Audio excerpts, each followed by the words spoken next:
The only people who don't want to disclose the truth are people with something to hide. As I've had various discussions with folks, as I'm sure you have, and they've said, oh, no, it can't be. I said, look, you tell me, honestly, go do the research. Tell me what you actually know about this man besides the fact that he's married to Michelle and has 2 children.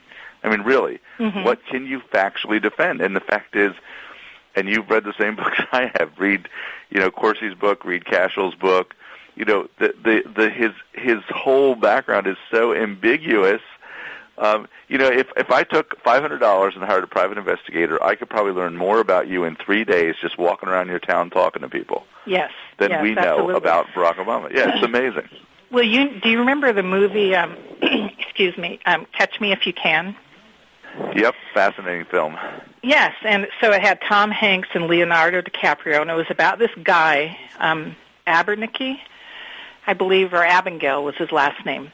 And he truly was a very brilliant guy, and he could do all kinds of forgery, and he pawned himself off as being a surgeon, an airplane pilot, all these different things. And Tom Hanks was the FBI guy that was going to catch him. And he eventually does, but it takes several years. Well, at the end of the movie, this guy, and it's a true story, ends up working for the FBI because he's so good at spotting forgeries. Well, so I contacted him. This is 20 years later. He's still working for the government. And I said, look, this is after the forged long-form birth certificate was published on the White House website. I said, I've got this document.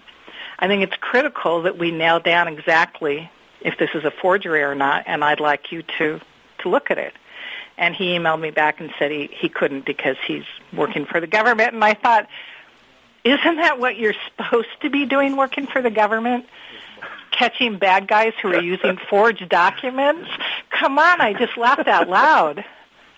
Well, I can't do it because it's my job. Let's hold that. We'll go to our first break, and we're going to come back and talk about that because, Linda, that's where we need to start because that is one of the most fascinating parts of this entire issue, is it not? So let's go to our first break. We'll turn it back to America's Web Radio for about a minute or so, and we'll be right back. Okay, welcome back to our second segment with Linda Jordan. Who is Linda Jordan? She's a housewife and activist who said, I think Obama's lying about his birth certificate and about its origin. She went to court and ended up with a $13,000 sanction. So welcome back to our second segment, Linda. Hi. Now, we ended the first segment, and I hate to even say it's humorous, but it is a little strange, where you contacted this gentleman who's the subject of the movie, Catch Me If You Can. He said, no, I can't help you because I work for the government. And, of course, this has been the conundrum of this whole thing. The courts say, you don't have any standing, Linda. And you say, well, how do I get standing? I'm a U.S. citizen. The president works for me. Right. And it's just gone on and on and on like that. So you have, I think, 2 cases, correct, that you've taken? Well, actually 2 actions, one in court and one that might land me in court again. Well, let's go through those. Tell us about both of them. We have about the next segment to go through it. What were they? What was the content? How did you come up with them and so forth? Okay, well, so the first one was the summer of 2011, and Barack Obama had posted his purported long-form birth certificate on the White House website, and within a half hour, everybody knew it was a forged image. So I had done a lot of research on the Hawaii birth certificate process, so that piqued my interest. But also, around the same time, I came across a report from a private investigator out of Ohio named Susan Daniels, kind of an Aaron Brockovich kind of go-get-'em investigator. And she had discovered that the Social Security number that Barack Obama is using is not his. It was never issued to him.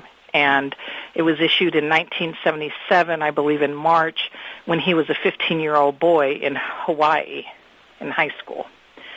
So immediately, now she does this for a living, and the work that she does investigating people's Social Security numbers and background is used by lawyers all the time in courts of law, and she's very good at what she does. And she said immediately she knew when she got back her search on Obama's Social Security number that it was a phony number. So that really piqued my interest. And I did my research on my own through the Social Security Administration. And indeed, the first three numbers of your Social Security number indicate what state it was issued out of, which pretty much is the state you lived in, okay? So this was issued out of Connecticut in March 1977. So clearly it was not something that Obama got. He didn't fly to Connecticut at 15 and apply for a Social Security number. And then it also was issued, she narrowed it down, to somebody who had a birth date of 1890. And at that time period, a lot of senior citizens didn't even apply for a Social Security card or number until they were ready to enter a nursing home. And then they did it to get Medicare or something. And she suspects that was the case here. But we know it is not his. We do know it's the one that he's using because he used it on his 2009 tax return, which was posted in 2010 accidentally. So we got the Social Security number. Well, so I was racking my brain. How can we needed a government agency to determine if it was phony or valid. Okay? I could get 1 million investigators who said this is a phony number. I wanted to get a government agency to say it's a phony, fraudulent number. So I'd recently heard about a government-run program called E-Verify. And it's a program run by the Homeland Security and Social Security Administration. And employers use it to check to see whether or not their employees are eligible to work in the United States. And you do this by registering with E-Verify as an employer. And so I decided that I was one of Barack Obama's many employers and that I had a duty to see if he was eligible to work here in the United States. So I registered with E-Verify in August of 2011, and I entered in Obama's name, the one that he uses, because I don't know anything really about this man except what he says. I entered in what he says is his birth date, what Social Security number he's using, and what he claims is a citizenship status. And I ran a check on him. And lo and behold, it came back that he failed E-Verify. In other words, his Social Security number had been flagged by a special indicator code handed out by the Solicitor General, saying that his number was phony. It was fraudulent, a phony number, and that it was flagged for fraud. And there were, like, at that time, I think about 450 million Social Security numbers on the Social Security Administration Numident file, and of those, only 46,000 earned a special indicator code for fraud. So it takes a lot of fraud to earn one of those codes, and Obama's number had earned one.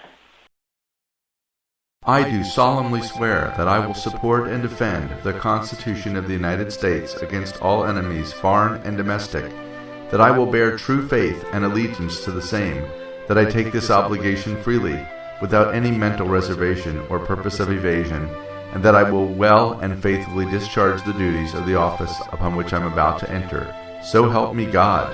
This is the oath that Terry Lakin took when he was commissioned as Lieutenant Colonel. It is the same oath taken by every federal official, yet we cannot find one person beyond Terry Lakin who has taken this oath seriously when it comes to the issue of eligibility. Terry's book, Officer's Oath, explains why he chose to sacrifice his career and accept a court-martial and prison rather than violate his oath. This is a story you must read. Please visit officersoath.com today and pre-order the book now. That's officersoath.com. The only people who don't want to disclose the truth are people with something to hide.